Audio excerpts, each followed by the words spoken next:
There is a place that is spoken about only in whispers, a dark area that spawns the beginnings of urban legends, a place where anything can happen and usually does.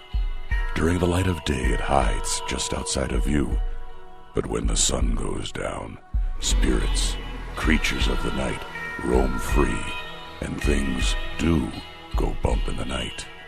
It is in every state and every country, and there is no escaping it, no matter how safe you feel behind your locked doors and latched windows. So we invite you to turn down the lights and turn up your radio while we join Dave Schrader and Tim Dennis, your hosts, on a journey into the darkness on the edge of town.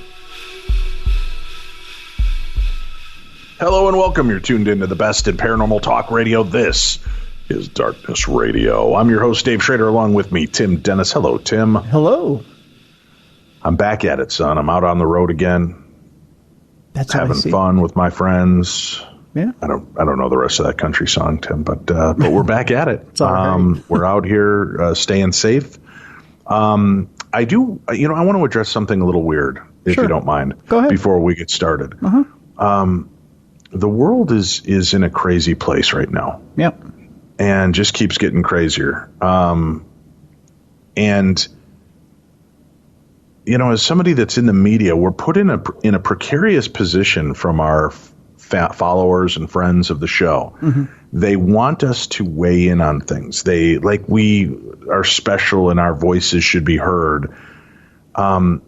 Here's the deal. There is a big aspect to that is true. Everybody should be heard. Everyone should step up. I try to keep my life as decluttered as I can of hate and animosity.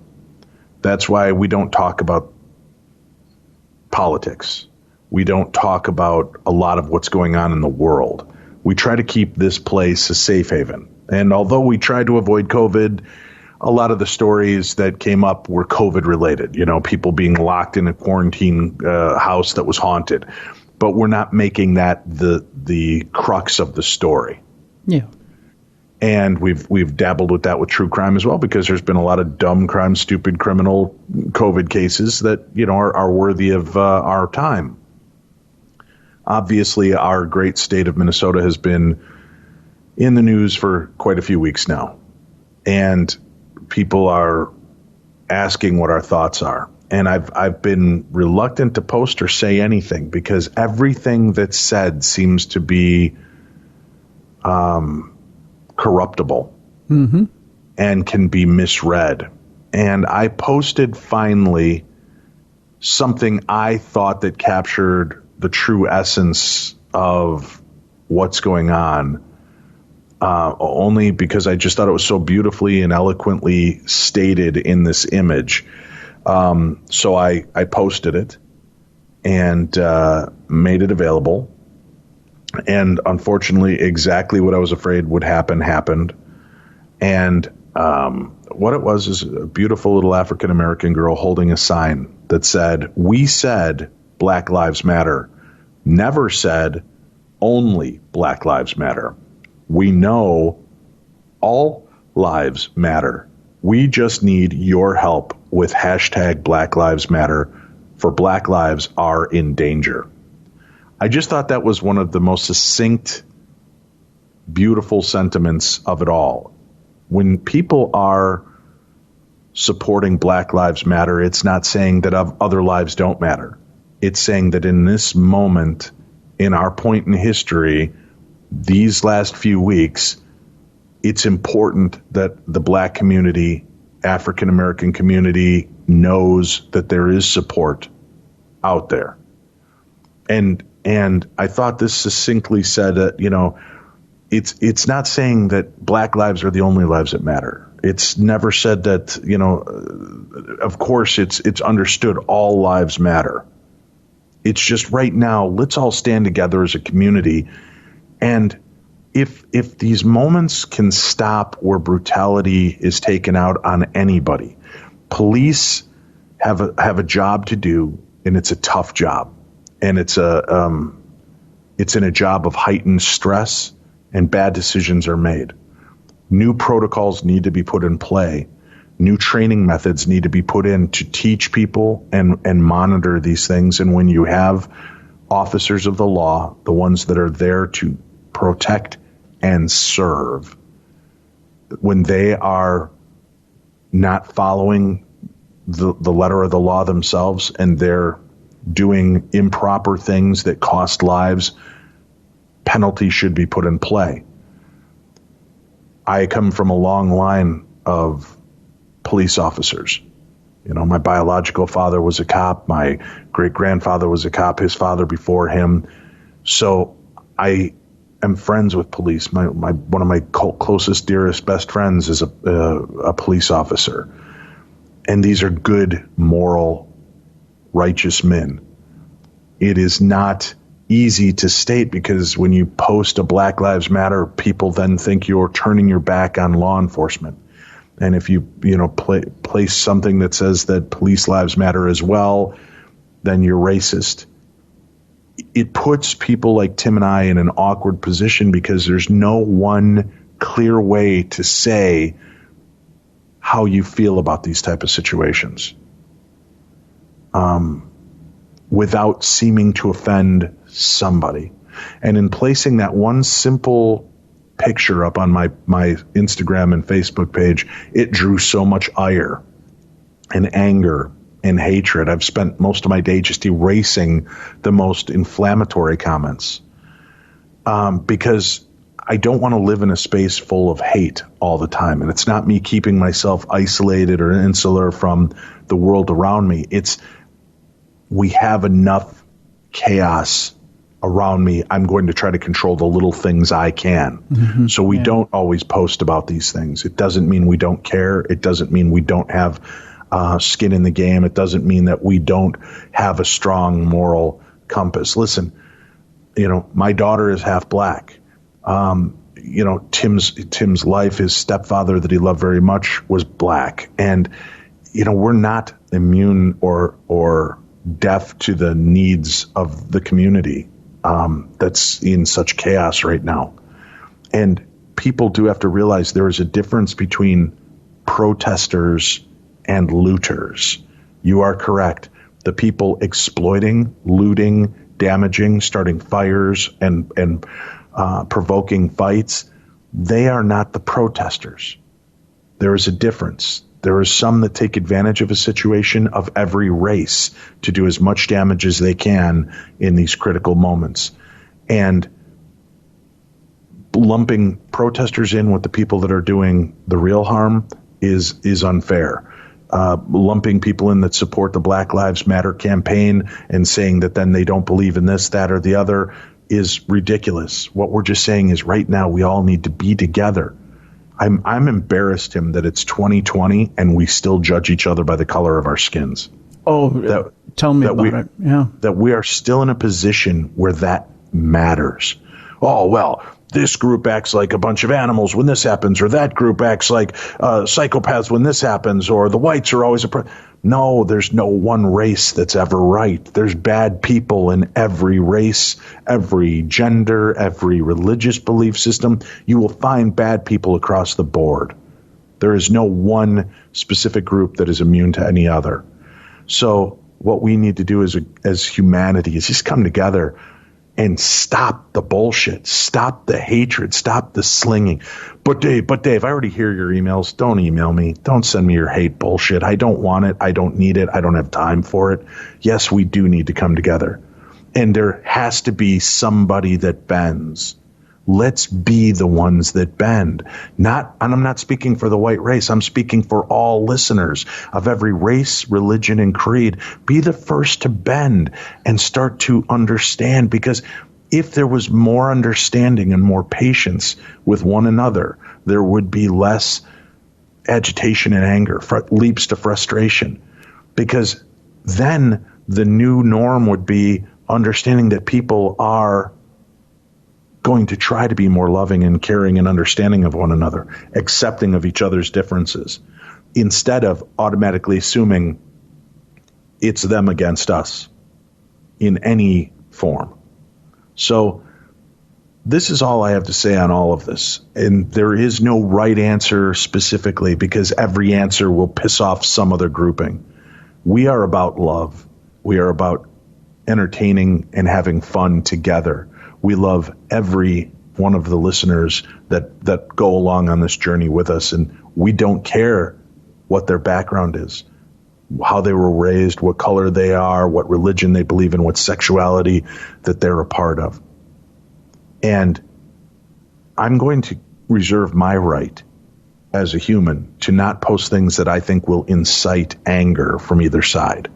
I'm not going to post things or do things I think that will cause more derision, because that's something we don't need any more of. So we are radio hosts that talk about the paranormal world.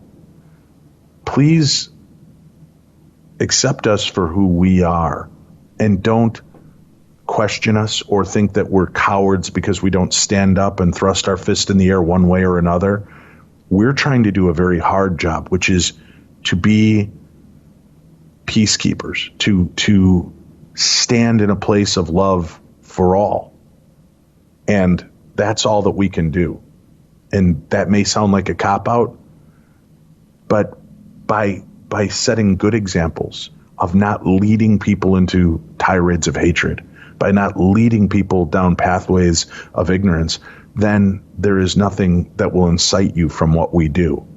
So if we can all agree to come together 2 or 3 times a week to laugh, to think, to be scared, that's what we want to bring to you. And I'm speaking for myself on this, so I'll be quiet now and let Tim wrap it up. But yeah, just please understand, when you don't see us posting, it's not because we don't care. It's because we don't want to add more flash to either side of the fire.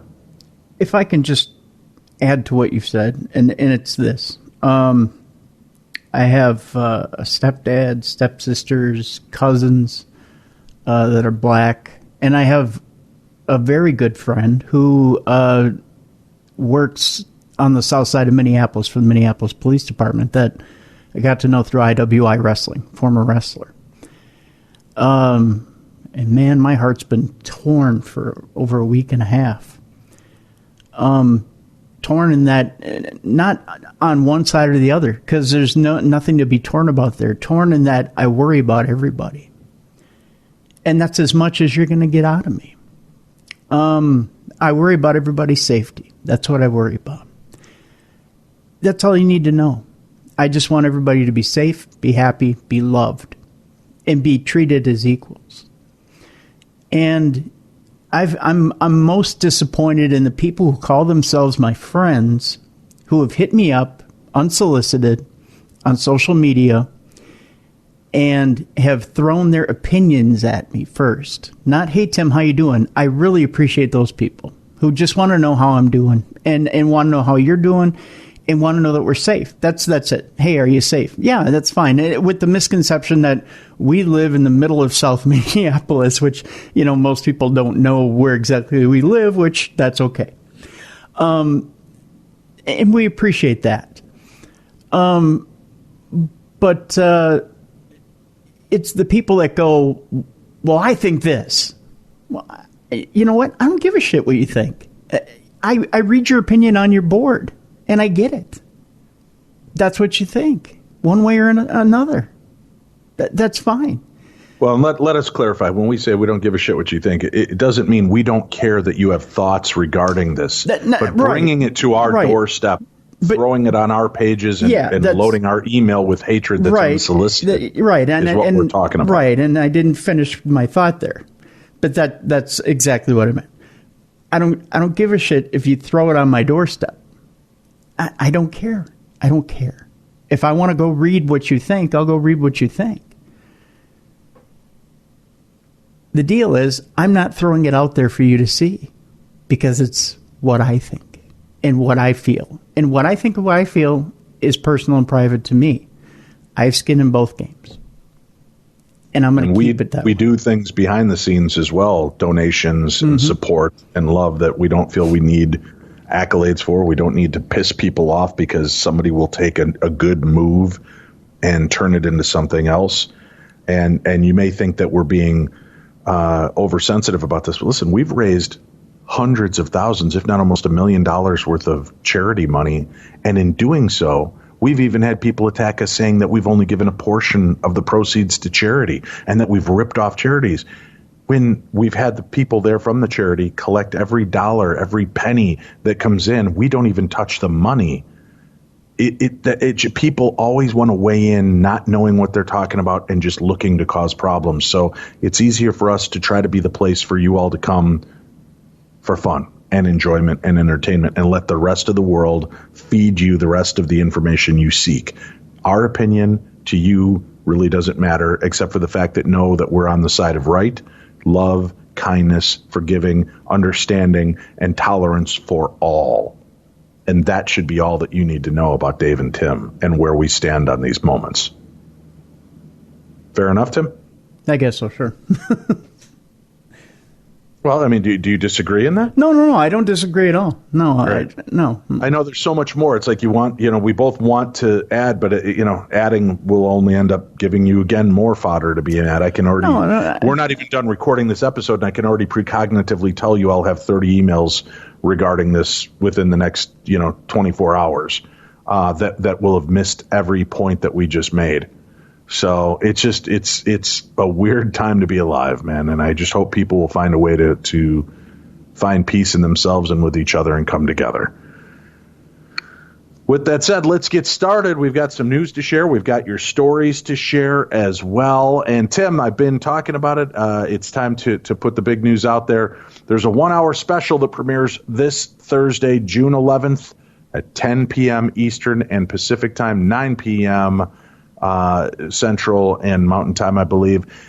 The Holzer Files Decrypted, in a brand new special of the Holzer Files, a dedicated paranormal team led by investigator Dave Schrader. Hey, that's me. Psychic medium Cindy Keza and equipment technician Shane Pittman.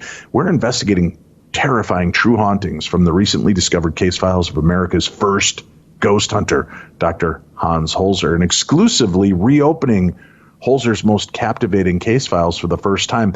We're digging into thousands of documents, letters, photographs, and chilling audio and visual recordings dating back into the 1950s. And in the new special that will air this Thursday, June 11th, we're going to look back together at some of our scariest, most insane, and sometimes outrageous moments that have happened during season 1. Plus, we'll answer burning viewer-submitted questions. We're going to give you some insider information and insights, and even offer up some new, never-before-seen footage and evidence. That's this Thursday. And what? That's not enough for you? Well, I'll be hosting a series of these little specials. As a matter of fact, there's a 1-hour special that'll be premiering Thursday, June 18th, called Destination Fear Behind the Screams. And for those of you still not familiar, Destination Fear is a haunted road trip turned terrifying sleepover. You have brother and sister duo Dakota Layden and Chelsea Layden, best friend Tanner Wiseman, and their friend and camera operator Alex Schrader, no relation. They confront their fears as they pile into their RV and hit the road on a nail-biting cross-country journey to pursue paranormal evidence, spending the night inside America's most haunted abandoned buildings. And in the special episode that's coming up on Thursday, June 18th, I'll be joined by Dakota, Chelsea, Tanner, and Alex, and we'll look back together again at some of the scariest and most insane moments from last season. Plus, they're going to answer your questions, burning questions that have been submitted through Twitter after they release some of the clips. And they're going to give you some insider information, insights, and even offer up, again, some more bonus footage and evidence. That takes place on Thursday, June 18th. So Thursday, June 11th, the Holzer Files Decrypted. On June 18th, Destination Fear Behind the Screams. And there should be a few more specials coming out over the few weeks after that. So we'll keep updating you as that information is made available to us. But I got to tell you, that was a lot of fun, Tim, to film. Oh, yeah, I bet. Yeah. Oh, yeah. We just had such a wonderful time getting in there and, kind of getting a chance to re-examine what we did in season 1 and see all of these really beautiful moments that we shared together as a team that were terrifying and brought us together in ways that I didn't think, was possible, because we're looking at these cases that we're so lucky to have access to, and re-examining them and finding, new angles to the history that, that Hans Holzer so eloquently opened. We're helping to kind of put a new period on a lot of these cases, and it's just exciting to be a part of that special. So with three of us getting together again to do that a few weeks back and create this special, I think you guys are going to enjoy it. Very cool. If you want to talk about ghosts, who are you going to call? Well, obviously the Holzer Files, but when we're not available, call Dan Aykroyd. His fascination with the paranormal started in childhood. He channeled that fascination into a particularly well-known movie, Tim, about ghosts. I don't know if you've ever seen it. No, I have no idea. Yeah, it was called My Girl. Yeah. That's right. I've seen that, yeah. It's a comedy, of course, called Ghostbusters. But Aykroyd's interest in the paranormal is really actually no laughing matter. He explores his curiosity about ghosts and ghost stories as the narrator of a new television show called Hotel Paranormal, airing on the T&E channel in Canada. The 10-part documentary series, produced by Toronto-based Saloon Media, a Blue Ant media company, features stories about people who claim to have encountered ghosts and otherworldly phenomena in hotels. The Globe and Mail's Dave McGinn spoke to Aykroyd by phone about his family history in the cult, and there were some really interesting answers I wanted to share with the audience today. I thought this was a really insightful little article. If you didn't get a chance to hear the two interviews that we've done with Dan Aykroyd in the past, I wanted to kind of re-engage you with this. His great-grandfather was a spiritualist who actually held seances. There's a book called History of Ghosts that Dan Aykroyd's father wrote, and it's about mediumship and the interest in it from the Aykroyd family. His great-grandfather was the reviewer of all the psychic acts who came through town, and he was associated with the Lilydale community in New York, where, again, today you can go and get a reading from a registered psychic medium. He passed this information and fascination on to his son, and then on to Dan's father, Peter Aykroyd, and they wanted to know what was going on and like things. How is levitation possible? Is ectoplasm real? And they wanted to do an inquiry, and they passed it on to Dan Aykroyd, who kept this fascination with the paranormal going. So it's not just a comic foil idea for a movie. The Aykroyd family is entrenched into this 3 or 4 generations deep. And here was a big question. Did you have any input in the new Ghostbusters? And he said, I gave Jason Reitman, who's directing the movie, my view on how I thought writing could be made, and pointed out a few points here and there. I gave my advice and counsel, and I was mostly in agreement with Ivan and Jason with what should be in the movie. There was really no dispute or anything. It's his story and his take, and he's made it his own. And it's really, really good. That's what Dan Aykroyd's saying. So that's a plus. And then they asked, why did you want to be a part of the new show on T&E? And he said, I love the T&E treatment of these subjects because they're sympathetic to what these people have gone through. They kind of bust through a little skepticism. Why would these people say they had experiences that were so hard on them? The evidence and anecdotal and depicted, as well as the actual iPhone and camera footage of the psychokinetic events associated with the material, is very convincing. Hopefully someone out there, maybe even multiple people in the scientific community, will start to make inquiry now into what is actually going on. They asked, of course, are you a true believer? And he said, I've been told spectacular ghost stories by people who know that I'm going to take them seriously. I'm not going to laugh at them. I look at these experiences and I go, boy, you really tell me a vivid story that I can believe. And the new T&E show is chock full of that kind of stuff. It's fun, entertaining, and scary, and gives one pause. Not every experience with the paranormal is pleasant, and there are many that are not. And then they asked, is there one story from the new show that's really stuck with you? And he said, yeah, a guy in New Mexico in a hotel there had to have religious intervention at the end. It's a demonic entity that clung to him. And he said the story is so beautifully depicted as well. And here we'll kind of wrap up with this question. There was more to it, and the article is really well done, but I like this one. What continues to interest you about the paranormal? And Dan Aykroyd says, I think who it happens to. People who are vulnerable, who have been brought down by life stresses, who have been weakened. They need conviction in life, or they're missing something, a state of psychic compromised immunity, you could call it. That's what I love about the T&E approach to it. They treat the cases very sympathetically because they know these people have been through a war-like trauma in some cases. So for those of you in Canada, you're going to want to watch out for Dan Aykroyd's new show called, I believe it's called Hotel Paranormal. And it'll be on the T&E channel, and I'm hoping it's going to make its way over to America. Usually Travel Channel loves to pick these kind of program bits up, so I'm hoping that that'll be the case. And we'll get to see that show actually air here as well.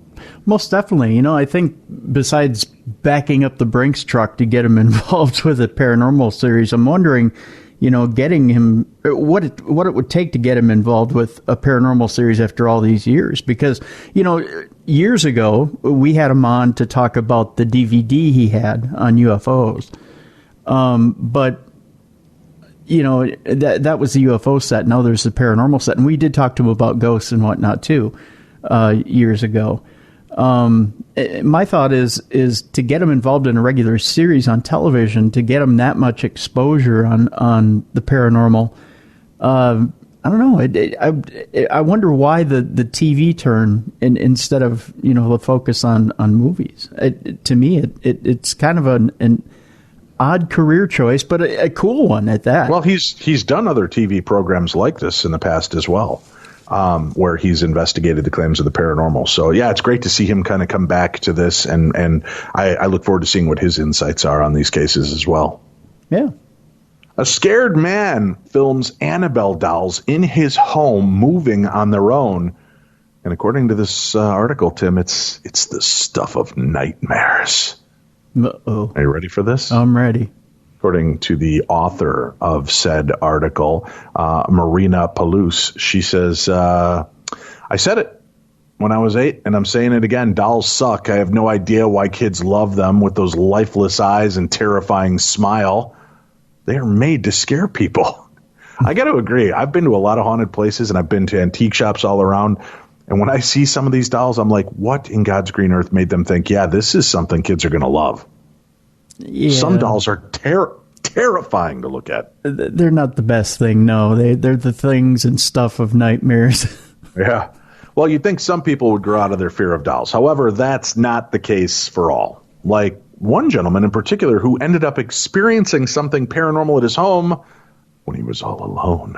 Chad Gassert, who was alone in his home in Ohio, ran to his bedroom in sheer terror after he filmed his wife's dolls moving on their own inside a glass cabinet.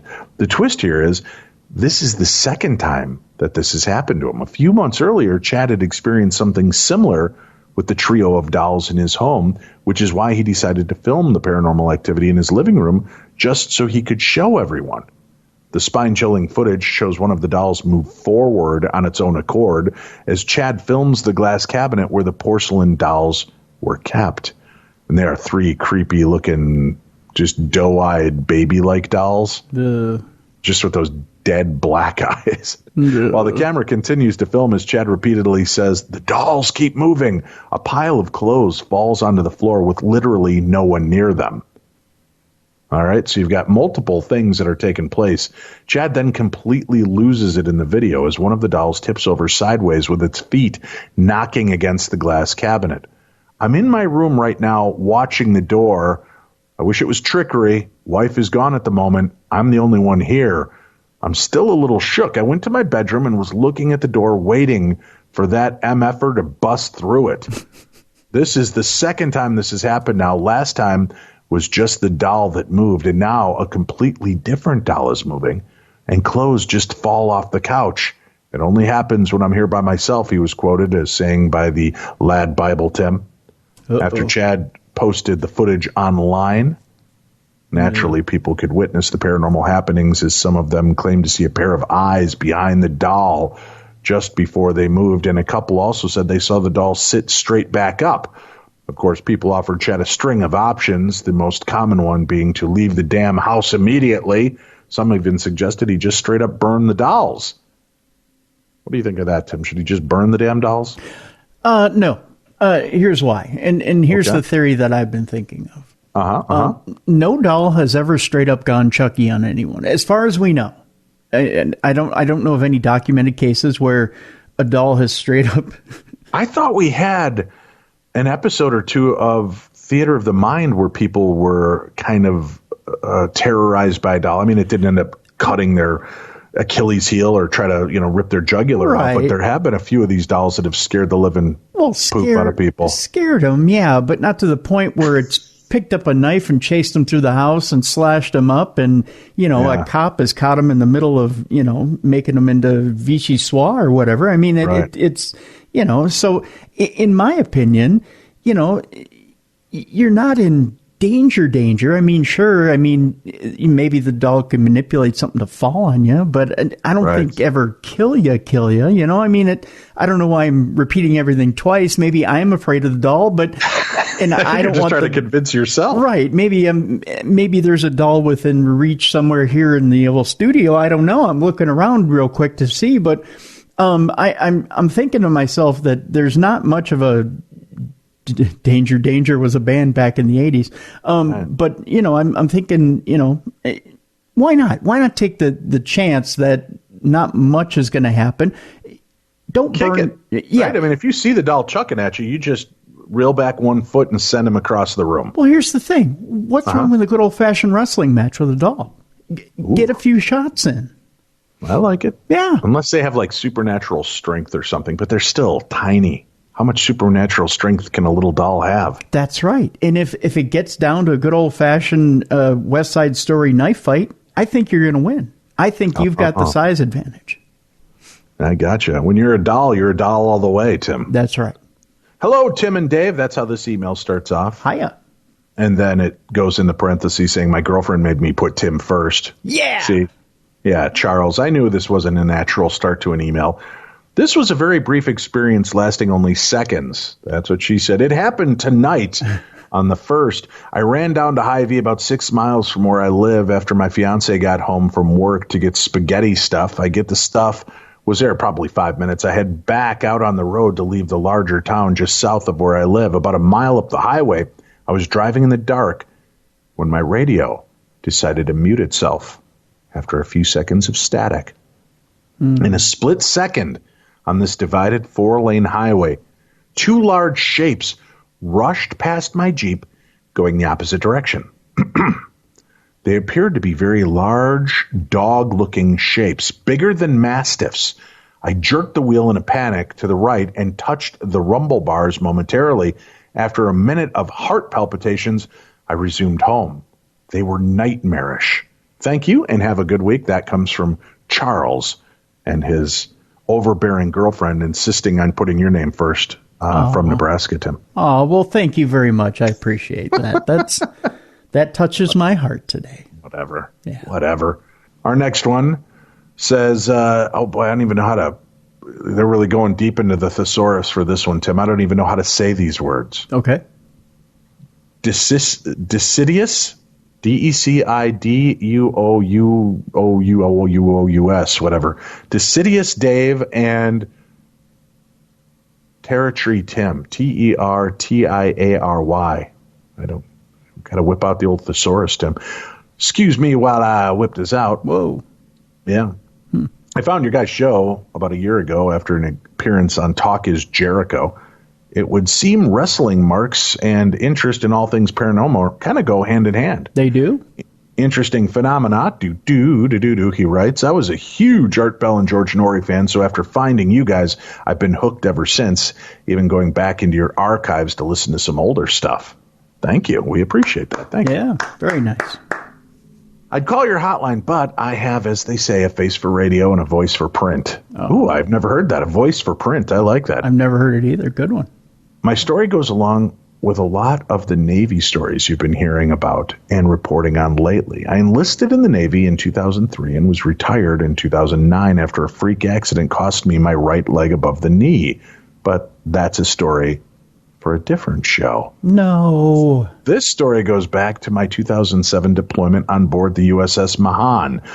And what is this? Aerie Burke-class guided missile destroyer. I was a third-class petty officer at the time, and one of my collateral duties was nozzle man on the refueling team during flight quarters helicopter operations, Tim. I was nozzle man. He put that in parentheses, so I knew what that meant, just to let you go. Oh, I was nozzle man on a keg at college. So, yeah, you were. Yeah. Quite the nozzle man. Yeah. This particular event took place somewhere in the middle of the Atlantic. I don't know exactly where, Tim. I was an engineer, not a navigator. Sheesh. I guess he thought you were going to get all specific on him there.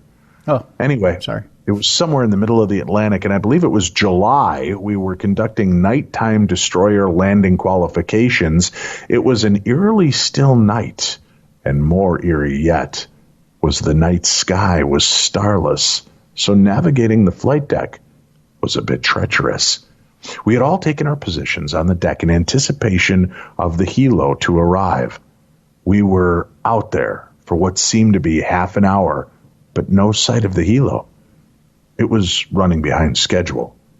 Suddenly, and what seemed to be out of nowhere, a series of bright lights appeared in the sky, maybe 20 feet above the water. They moved at a good pace from forward to aft until after they came to a stop directly above us. They made no sound. No, Dave, none at all. That's what no sound means. Wow, he's taking a shot at me, Tim. Yeah. No electrical hum, no mechanical whine, nothing. Can I continue? Thank you. Where was I? Wow. This guy's, I like that he writes like we would be having this conversation, so I appreciate it. That's good. Oh, yes, the lights were hovering over us. They seemed so close you could almost reach out and touch whatever it was. Due to these being the only lights in the sky, so you had no reference points for perception of distance, 20 feet or so above has always been my best guess. We all stood there looking up in stunned silence. No one dared say a word. No one looked at anyone else for confirmation on what we were seeing, probably out of fear that each one of us thought we were the only ones seeing this. The lights themselves seemed to generate from nowhere. They were rectangular in shape, and you couldn't make out any physical structure between the lights. To me, it felt like the lights were part of one large object, for lack of a better word.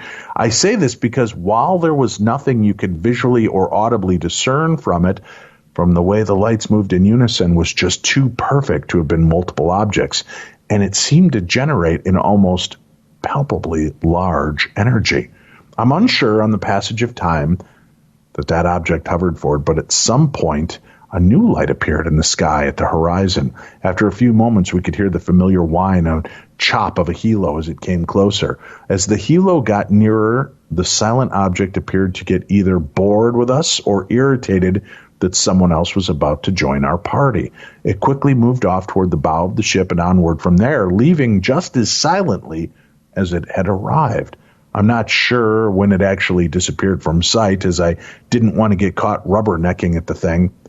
We all went about business as usual when the helo arrived. No one said anything to anyone, and we all went out about our night after the helo left and flight quarters was secured. About a month later, still on deployment, I ran into a couple of boatswain mates who were chalk and chainmen on the flight quarter crew of the mess decks.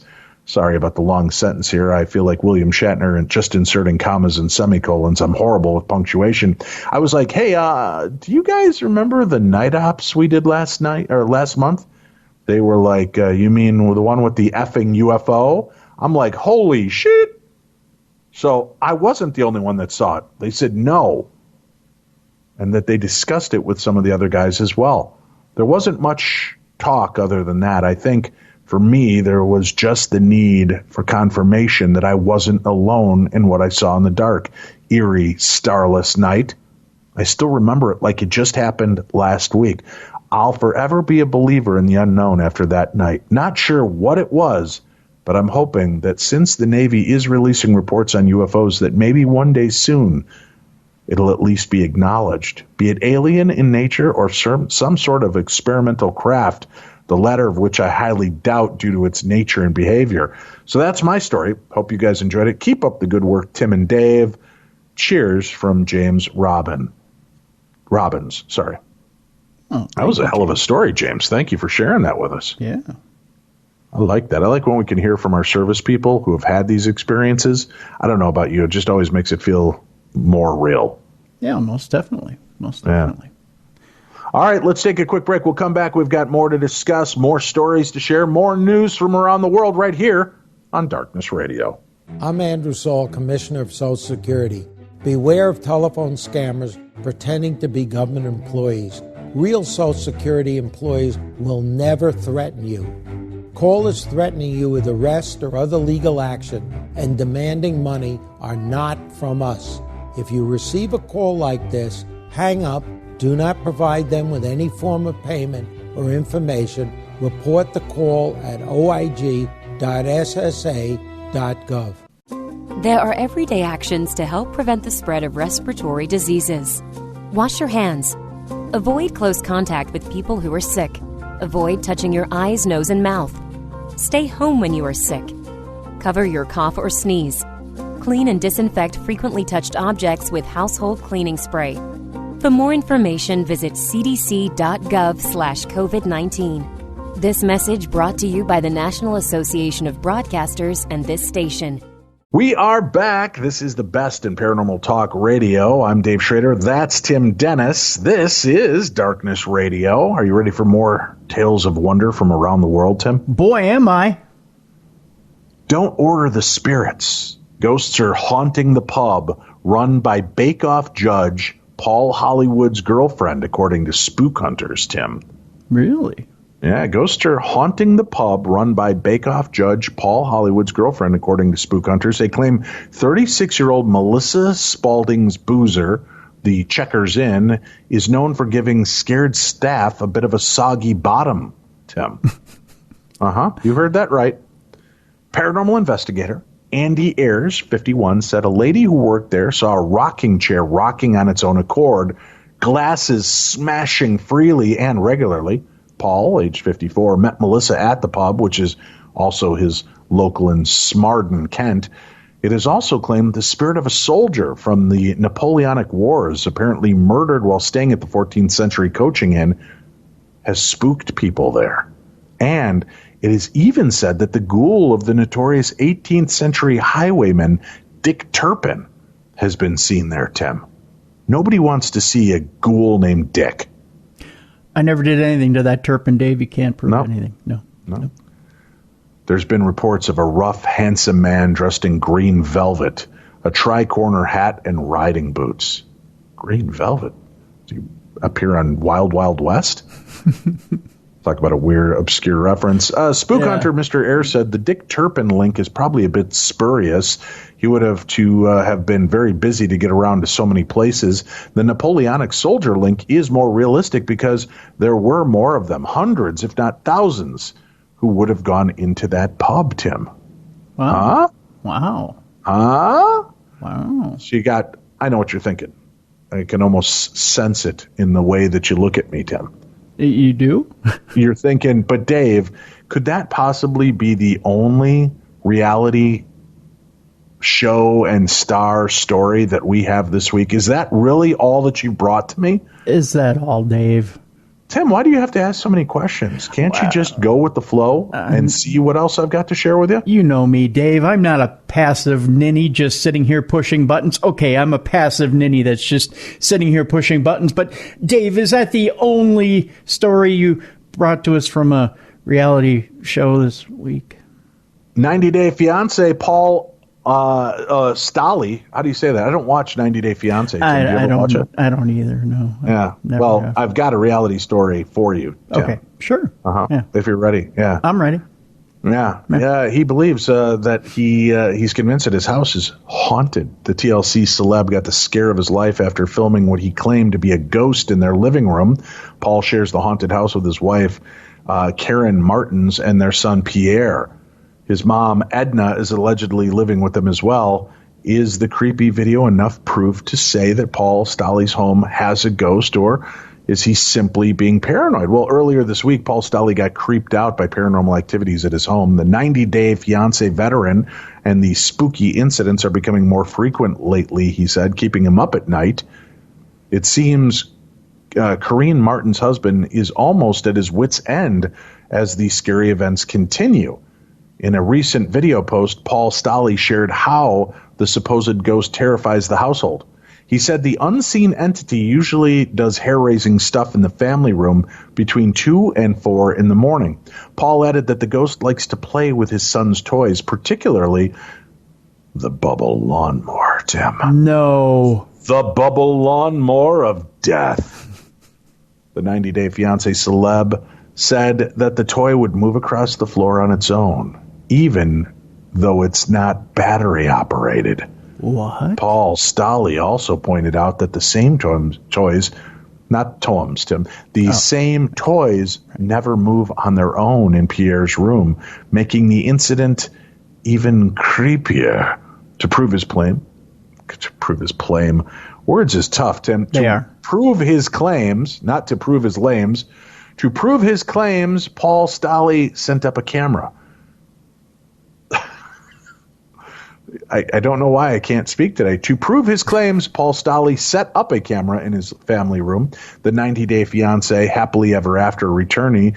I don't know how many more times they're going to mention what show he was a part of, Tim, but let's just do a quick test. What show is he from, Tim? 90-day fiancé, Dave. You're right. Yeah. Yep. He seemed determined to catch the spirit in action, and it looked like the ghost didn't disappoint him. In another post, Corrine Martin's spouse shared footage he captured on his hidden camera. He completed the spooky vibe with the Ghostbuster theme song playing in the background, which is copyright infringement, and we're going to report that to ASCAP and BMI, Tim, because that's the kind of guys we are. That's where right. the ground is that we stand. That's right. The clip showed Paul's empty living room at 2:16 a.m. Across the room was Pierre's ride-on toy. Paul Stolle positioned it right behind the 2 flags he had set up on the floor. At first, the video showed no movement in the room at all, but after a few minutes, Pierre's toy suddenly moved forward on its own, and its lights turned on. The 4-wheel toy appeared to have moved a few steps away from the 90-day fiancé's stars flags marker. What show is he from, Tim? 90-day fiancé, Dave. Oh, okay. I wasn't sure. Despite the evidence, some do not believe Paul Stolle had an encounter with a ghost. They think the 90-day fiancé celebrity was merely being paranoid. Others even suggested that there's a rational explanation as to why the toy moved on its own. Like a trippy battery, man. Yeah, man. And that's what they say. There are even those who think it's not unusual for kids' toys to go off on their own. And it happens to many parents. Many parents of possessed children, but that's beside the point, Tim. Right. On the other hand, some told Corrine Martin's husband to pray, while some encouraged him to hire paranormal experts. Many also shared similar scary stories, suggesting that they believe Paul Stolle. So far, he has yet to give any updates on his haunted home. It also remains unclear if spooky incidents continue to happen. I figured out a way we can turn up the scary on this story, Dave, and that's this. Not mentioning 90-Day Fiancé every 3 seconds? There's that. Or bring in the rest of the cast of 90 Day Fiancé to try and exorcise this ghost. There's that. I'm thinking this. You can really confirm the haunting there at the old residence if, when the haunted lawnmower is being pushed, the face of the spirit is reflected in the bubbles. Not only that, but if one of the... Ooh, look at you taking it to the next step. I know, right? This is going to get good. Are you ready for this? But not only that, but one of the child's dolls gets haunted and is pushing the lawnmower on top of it, comes over and gives Paul one of those COVID-19 quarantine haircuts with the haunted lawnmower at the same time, because magic blades are spinning underneath the lawnmower. How do you like that? Yeah, COVID cuts are scary in themselves, Tim. They are. So there you go. I've given you the entire Stephen King nightmare of this whole scenario, courtesy of your friends at 90 Day Fiancé. I like it. Be sure to check your local listings for times in your area. Tim. Timothy Tim. I'm going to share my own paranormal encounter real quickly before we go on to the next story. Sure. Are you ready for this, Tim? I'm ready for some football. Go ahead. Y'all ready for this? Doom, doom, doom, doom, doom, doom, doom, doom, doom, doom, doom, doom, doom, doom, doom. So I've got in my possession a very highly sought after audio recorder that is known to be very popular in the world of paranormal investigating. I saw you were looking for one, yeah. Yes, I borrowed I'm trying to still buy my own so I could use it on Holzer Files, but I borrowed a Panasonic DR60. Right. Okay. Mm-hmm. Yeah. And I get it. I pop in my batteries. I'm in my hotel room. Mm-hmm. I wanted to make sure it worked, right? Right. So I've read reviews. The Panasonic DR60 is a farce because all it does is record internal noises, which create these false, scary sounds. Also, supposedly the internal shielding is very bad on them, but right for radio, right? So that you might get radio frequencies. Correct. Yeah. Okay. Mm-hmm. So I heard those bits, so I thought, well, let me test it and see. Right, I'm pretty good with this. So I tested it out in the hall at my hotel. Nothing, no sounds. I just asked questions. Shh, in between, just dead silence. Right. Mm-hmm. In between, right? Now I'm outside, I'm inside, I'm in a building, they're using walkie-talkies, I'm figuring I might get some cross-play. Nothing till I get in my room, right? Yep. I record one, and I ask a question, and I accidentally, because I'm still getting used to this, I accidentally erased the first EVP that I had. Oops. Yep. But it was enough to alarm me to call Shane. Okay. And I said, Shane, come down to my room. Insert your own joke there, Tim. But I called Shane at my room and I said, dude, listen. And I played it for him. He goes, no. And I said, yeah. I go, let's try another one. All right, Tim, I'm going to play this for you. I hope it comes out okay. Okay. And this isn't a joke. This is truly from my DR60. Okay. And I'm in my room and I believe it was in the previous EVP, I thought it said my name. Okay. So this is what happens. Oh, his name? Oh, hold on. I got to put it to the right time code here. Here we go. Sorry, I didn't hear anything. If you're still with me, can you say my name? Can you say Dave? Did you hear that? I heard something, yeah. It's this dark, sinister laugh. I'm going to send this over to you. So you could plug in the clearer version because I've got I recorded it onto my computer so that you can plug it in. Yeah. And you could play that right now. Sorry, I didn't hear anything. If you're still with me, can you say my name? Can you say Dave? I mean, how freaky is that, dude? That is a laugh. I don't care what you say. I was listening for words. It's just a straight up laugh at Shane and I.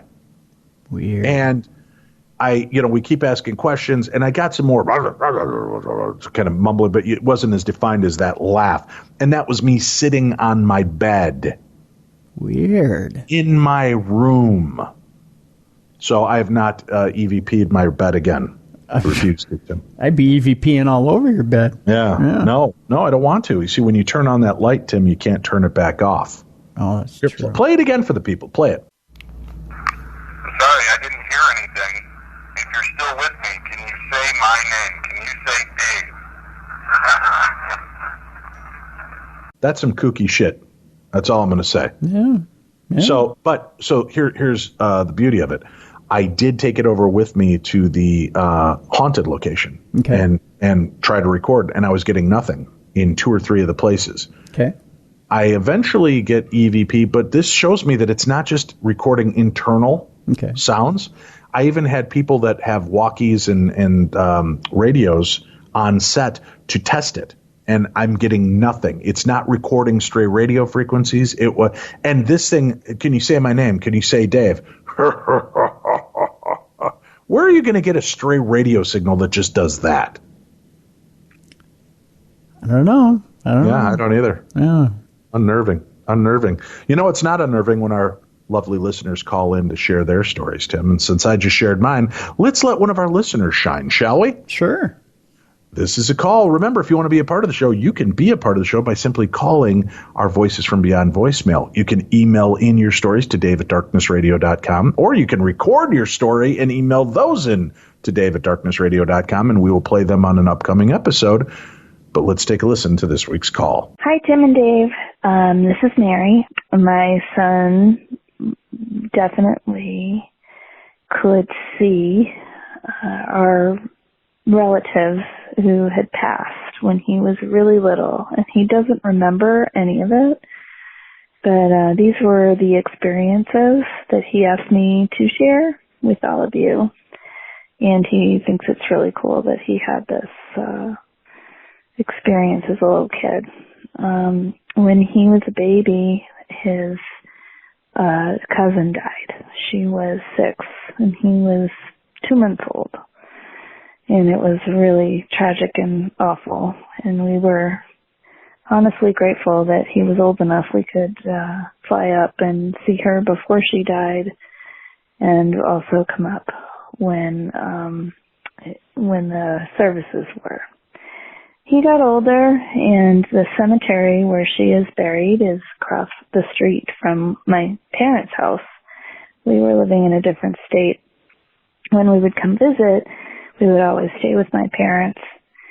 And at one visit, it was a 6 or 7, 8, sometimes 9-hour drive, depending on traffic.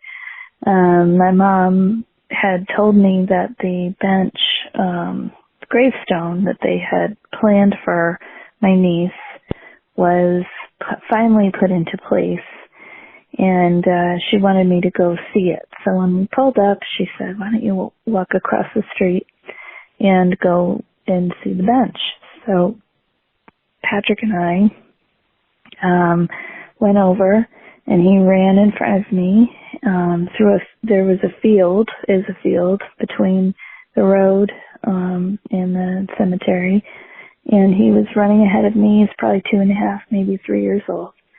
And he said, "Mom, look, I can see a little girl."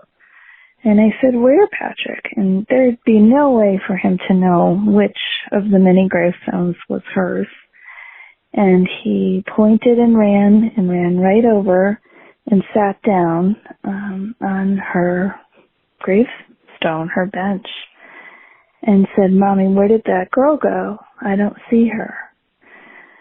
And I said, "I don't know, but we always put a little stone on her bench, and if there's flowers, we water them, and we head back to my parents' house." So we still do all of these things, but at this particular first visit, when he was really little, we walked into the house, and he pointed to a picture of her on my parents' mantle and said to my parents, "That's her, Mimi, Papa, that's the girl I saw." And my parents asked him, "Well, what are you talking about? Where did you see her?" And he said, "Over there at the bench. I saw that girl." And we all just kind of felt good that he could see her, even if we can't. The other funny thing about that is when her funeral happened, it was December. It was an incredibly cold day, and a really close friend of mine had come over to the house so that I could walk across the street and attend the burial. We had a private burial and then a big service with friends and family, and a day or two later, I can't even remember. So for the burial, it was so cold out, I didn't want to bring, a 2-month baby outside, and my friend had come over, and she's very sensitive. So she sat in my parents' living room, and Patrick was in his crib asleep. And all of a sudden, she was kind of dozing off a little bit. It was maybe 9 or 10 in the morning. She was just kind of waiting around.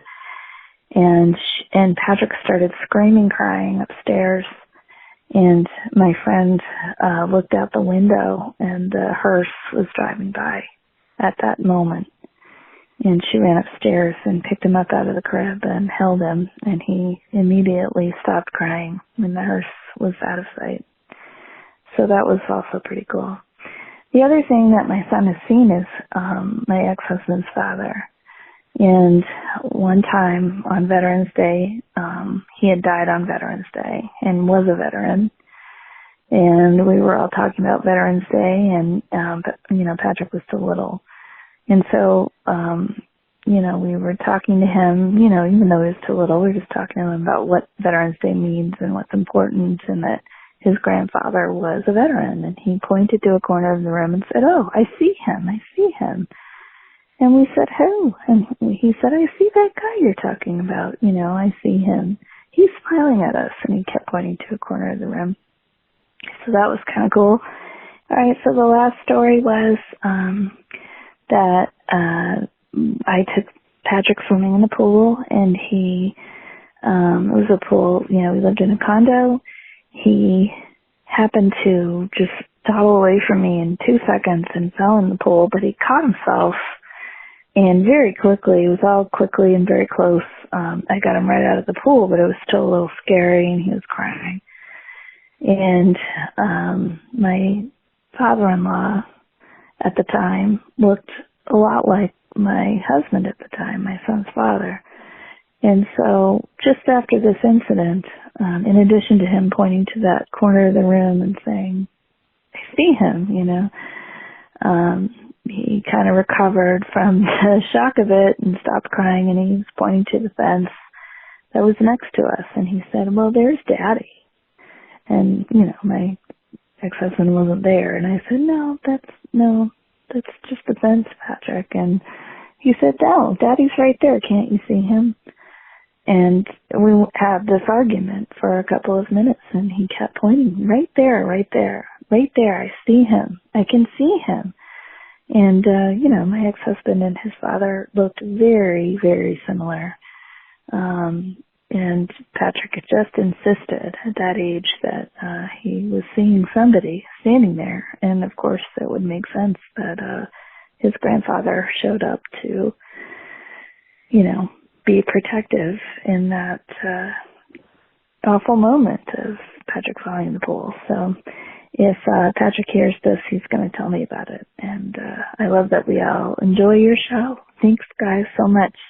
Another great story. Thank you so much for sending that to us. We appreciate it. All right, Tim, in an ever-growing list of weird revelations 2020 has thrown at us, the TV show EastEnders in England, which is very popular, very famous, long-running TV series, the star Sean Williamson has revealed he's somewhat of a real-life Ghostbuster after confronting one in his home. Yeah, you heard that right. Turns out the actor, best known for playing Barry on the soap, is quite useful to have around when it comes to run-ins with the paranormal. Revealing his close encounter, Sean explained he and his family moved into a new home in Maidstone, Kent, when they were bothered by an otherworldly force. When we moved in, we heard a lot of banging. It was bad enough at first that we kept running upstairs to check that we weren't being burgled, he told The Sun. It's poltergeisty. Poltergeisty, Tim. Yeah, that was the sequel we never got to see in America, Poltergeisty. Yeah, that was the fourth one, wasn't it? Yeah. Yeah. It doesn't throw things around, but it does make a lot of noise, he says. Thankfully, he had the perfect pal on hand to give him advice, the late Derek Acora, who starred along Sean on Celebrity Big Brother in 2017. Though the medium, who died this year after a short illness, Sean discovered the pesky ghost was a woman named Rosemary. He said, "I had to start screaming at Rosemary. I scream at it and shout at it saying, 'You're not frightening me. Stop it.'" And all that sort of stuff. He says, thankfully, the trouble has now subsided, and she's been very quiet, allowing the family to live on in peace. At least they know that someone is listening, Tim. Yeah. I wish that worked with my children. Shut up! Knock it off! And they would just stop. It doesn't, though. Let me just put that out there, Tim. You can wish in one hand and do something else in the other, Dave. You could deuce in the other, Tim, and see which one gets filled first. And I will tell you, the deucing hand will always win. That's right. Yep. Yeah, the deucing hand, which is the name of my new psychological thriller. You know what? I would wait in line for that and actually get your autograph on that deal. Yeah, because I'll tell you, I like you. You wouldn't have to wait in much of a line. I'd let you cut up. Oh, I appreciate that. Yeah, I mean, I'm still going to charge you the $30 for the autograph copy, but you know. Well, we're not that close. Let's get, money, son. Would you wear a glove in the deucing hand? Because that, of course. That, with germs these days, I mean, there's not enough hand sanitizer to get that deal clean. I'm just saying. I concur. Yeah. All right, let's get going here. Cryptids and kids, Tim. Mm-hmm. Sounds like a fanciful mix. A former Mantachi teacher is turning his love of Bigfoot and the unexplained into fiction for children. Former Mantachi mathematics teacher Dr. Timothy Mounts is pretty sure he believes in Bigfoot and aliens and ghosts, Gigantopithecus for certain. He's also pretty sure everybody else should believe in those things too. Well, at least a little. I don't think a person should be too all in on everything, but I don't think a person should be too hard the other way either, Mounts said via telephone. He's taking a stroll around his neighborhood in North Carolina, just a short drive away from the heart of Bigfoot country. His comments backed by the din of the outdoors, of course, a bird song, and the crunch of his feet on the pavement, Tim. Huh? They're just really painting a nice picture here. Mm-hmm. A PhD, a college professor, Mounts believes curiosity is important. The world is vast and complicated. There's a lot that the living people on it yet have to learn about each other and about the surroundings. I think it's healthy and scientific to be skeptical, but to approach anything with an open mind, he said.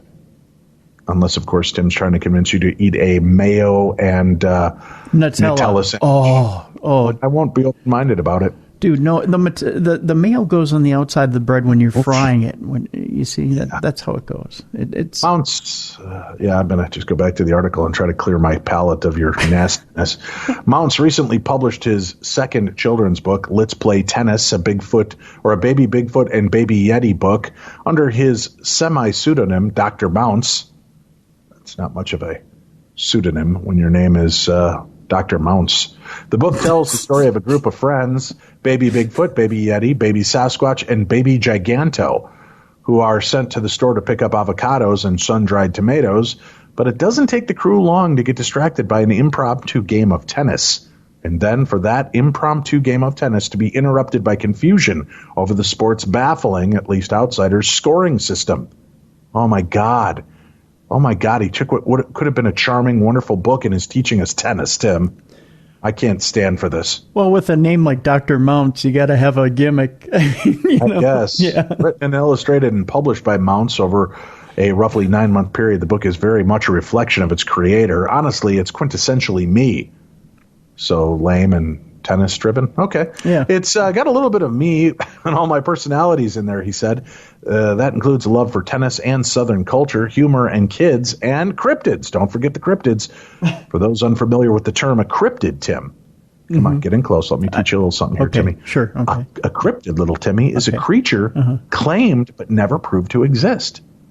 You know, like another living human being that would eat Nutella and mayonnaise. Think the Loch Ness Monster or abominable snowman. Together. El Chupacabra or, of course, Bigfoot. Or as I like to call Tim, the Nutella mayo beast. Born into a superstitious family on Halloween night, old Dr. Mounts has had an interest in the spooky, the paranormal, the extraterrestrial, and the cryptozoological since he was a kid. He grew up in Pontotoc County on a diet of Stephen King and unsolved mysteries. Boy, if that's all you're eating, Tim, I'd hate to pass that. Paper cuts abound. Ooh, ouch. Yeah. Arguably the scariest show ever created, at least to those of a certain age during its run. Despite his family's prediction and predilection for not prediction, Tim. It's predilection. There's a difference. Can you learn it next time, Tim, so we don't have the same mistake made? Sorry. Despite his family's predilection for paranormal, they were also strongly religious. Mounts felt that these two traits complemented each other well. The Bible is full of what could, to those not of the faith, be considered inexplicable, paranormal. Even angels could be considered extraterrestrial. Scandalous, Tim. Scandalous. Yep. I always felt like my religious background supported my interest in all this stuff, he said. It doesn't do it for everybody, but it does for me. With the paranormal, with Bigfoot, with aliens, and with UFOs. As he got older, Mounts fell in love with the late-night radio program, founded in 1988 and originally hosted by Art Bell. The show has been given voice to hundreds of guests who claim to have had any number of inexplicable encounters. Before every ghost hunter, Mothman witness, and time traveler had his own blog or Facebook page, the show was the primary way, with ties to the enigmatic, shared their stories with a wider audience. Now, of course, Dr. Mounts has stepped up his game, has become an avid fan of a very popular paranormal podcast known as Darkness Radio. Really? I'd like to think so, Tim. Oh. I'd like to think so. Okay. I'm predicting that that's what will be in the follow-up article. Oh, okay. Yeah. All right. He says, this paranormal talk radio has been a huge influence on me. I love it. I love the format of it. I love listening to Art Bell and Dave Schrader. I love listening to people call in. The show, which still runs, has been an influence on Mounts. And the name of his micro-publishing company, Comatose Tacos, is an anagram of its name. Comatose Tacos, Tim. In the early 90s, Mounts heard a story from a coworker about a close encounter with Possum Head Man. Did you hear that, Tim? Possum Head Man. That's an actual thing? That's what he's telling us here. The guy claimed the creature almost killed him and his grandfather and brother during a fishing trip. Even Mounts, who was drawn to such local legends, was skeptical. I was very taken aback, he said. I was like, what did you say? Possum Head Man lives in the woods near Dumas, Mississippi. Not Dumas, Tim. Not dumbass, Not but dumbass, Dumas. Yeah. He's got the head of a possum and the body of a man, hence the term Possum Head Man, Tim. Wasn't that a Neil Young album? It sounds like it, doesn't it? Yeah.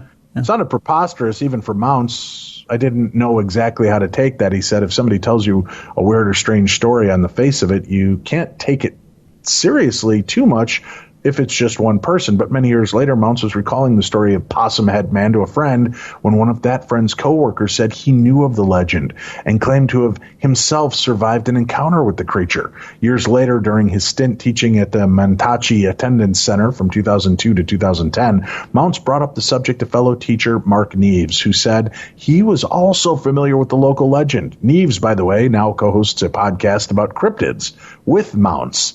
The subject of their first episode, Tim? Yeah. Possum Head Man. Look out for the Possum Head Man. Let's get him on the show. That was a great Neil Young. Thank you. I like it. Yeah. We should get him on and talk about Possum Head Man.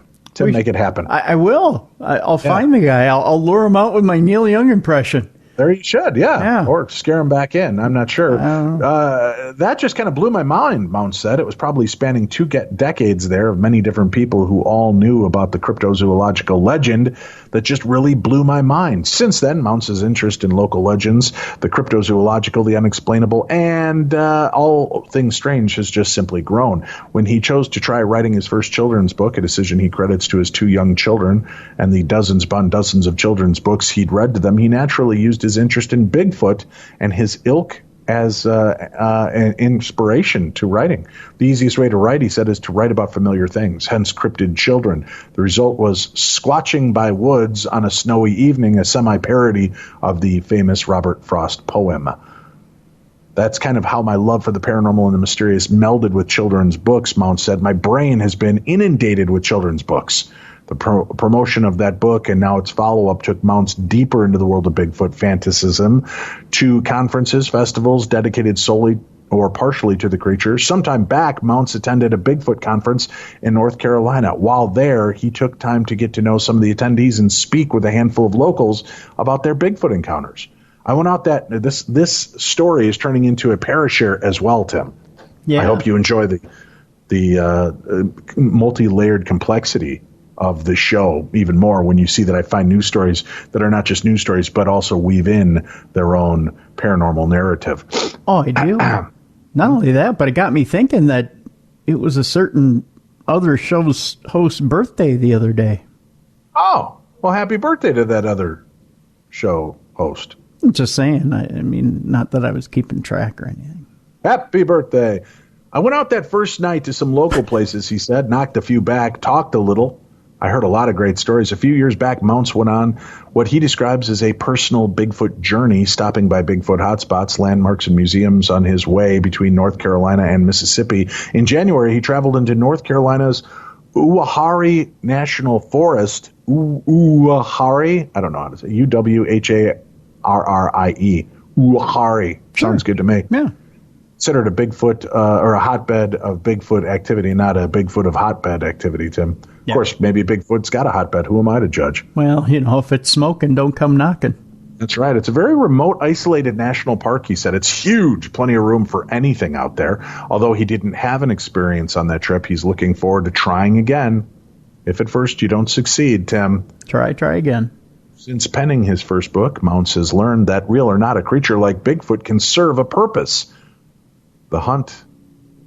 Learn more about the creature. It's weirdly written. Or even if it exists at all, cuts across all demographics, faith, gender, hometown, race, economic status. None of that stuff matters among the members of the Bigfoot community. They all share a common fascination, and that brings them together. It's a diverse group of people, but they're very supportive of each other, he said of the Bigfoot hunting community. To Mounts, the members of the Bigfoot community inhabit an idealized world, one of unity and full of mystery. He apparently doesn't hear about all the infighting that we hear about. Right. He stays far away from it. He's the cryptid chaos narrative. Peace-loving, possum-headed man hanging out with Bigfoot type of doctor. Wow. Yeah. It's a lot to fit in a title card. It is, yeah. I think I've only got, I'm just checking here, I think I've got just 2-3 stories left here. Just 2 or 3, Tim. Just 2 or 3. Okay. 2 or 3. Let's wrap up, shall we? Sure.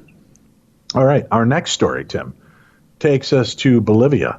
Oh, Bolivia. That's where the best Coke comes from. Wow. Just kidding. Cola? I like the Mexico Coke with the real cane sugar. Yeah, with the real sugar, Yeah, not that corn syrupy crap here in the United States. Right. Bolivian orchestra stranded in a haunted German castle surrounded by wolves during a pandemic, Tim.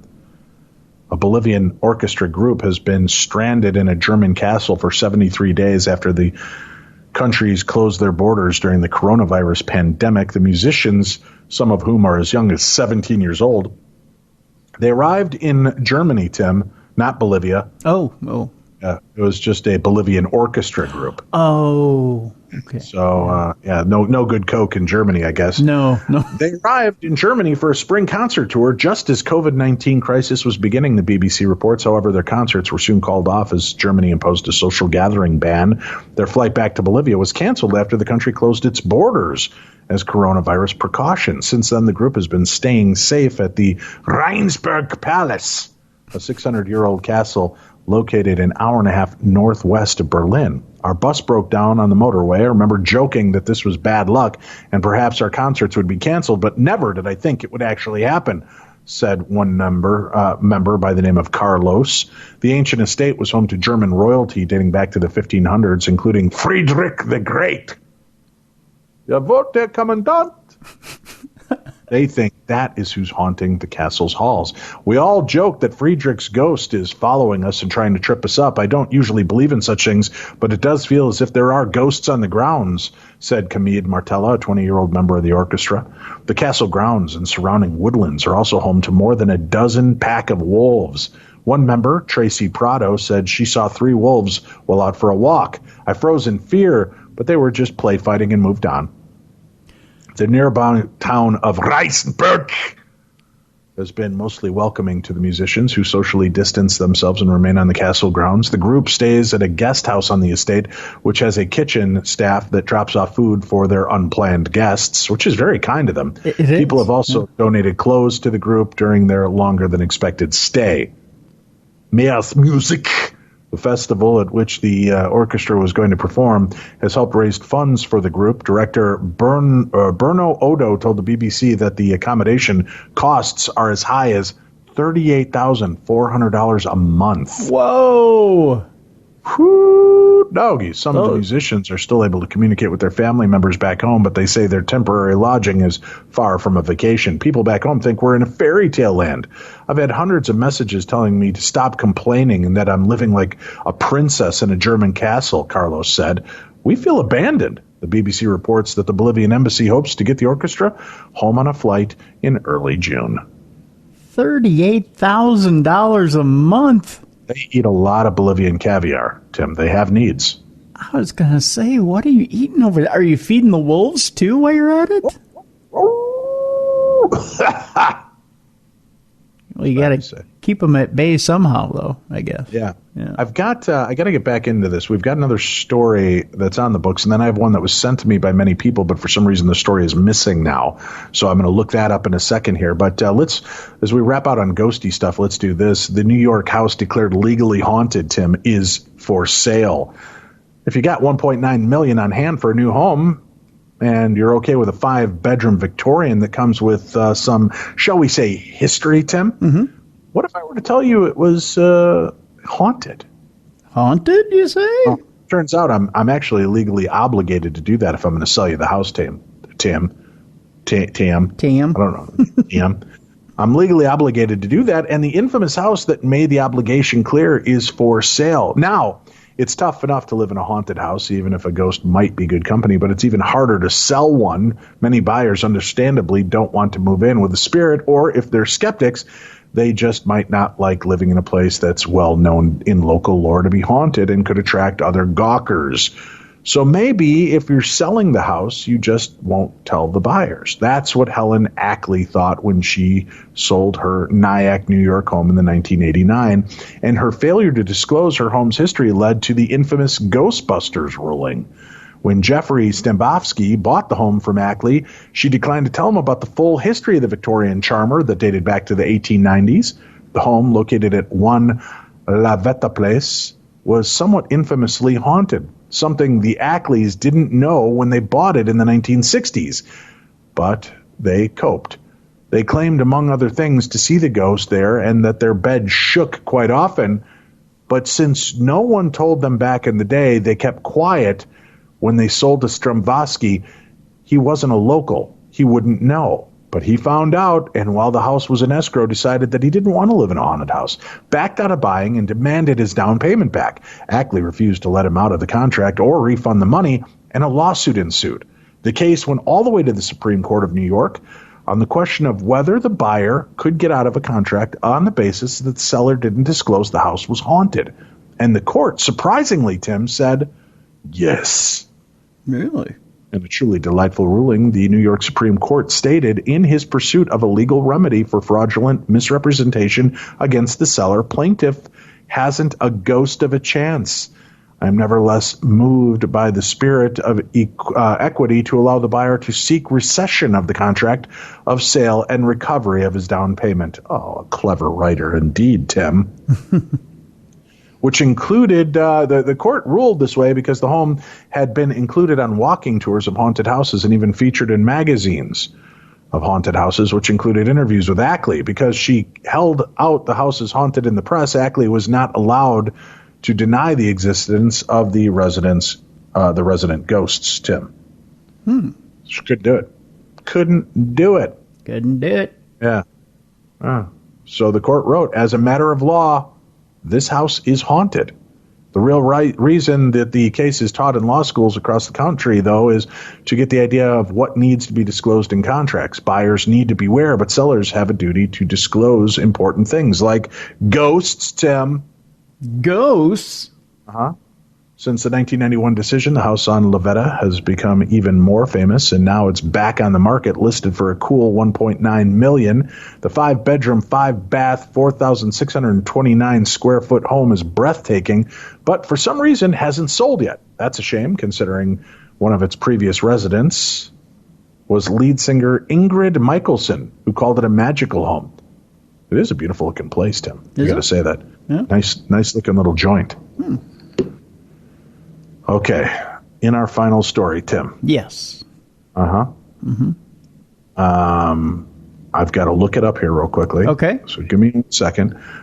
You and I have had a long time belief that and battle over what's going to take us out first. Oh, yes. We have the big bet going on here. So it's over a box of Twinkies. I have a staunch belief that AI will eventually morph into Skynet, much like the movie Terminator, and consume us all. I, on the other hand, have a much more realistic scenario of the rise of the dead coming back to consume us in a zombie apocalypse. However, Tim, realistic. There is one other story that always is kind of out there on the fringes that always seems to butt up against both of us from time to time, nudging us, reminding us that there may be a third equally important alternative, Tim. Third, you say? The rise of the monkey empire, Tim. The rise of the planet of the apes. See, I just think monkeys are adorable. I would take that.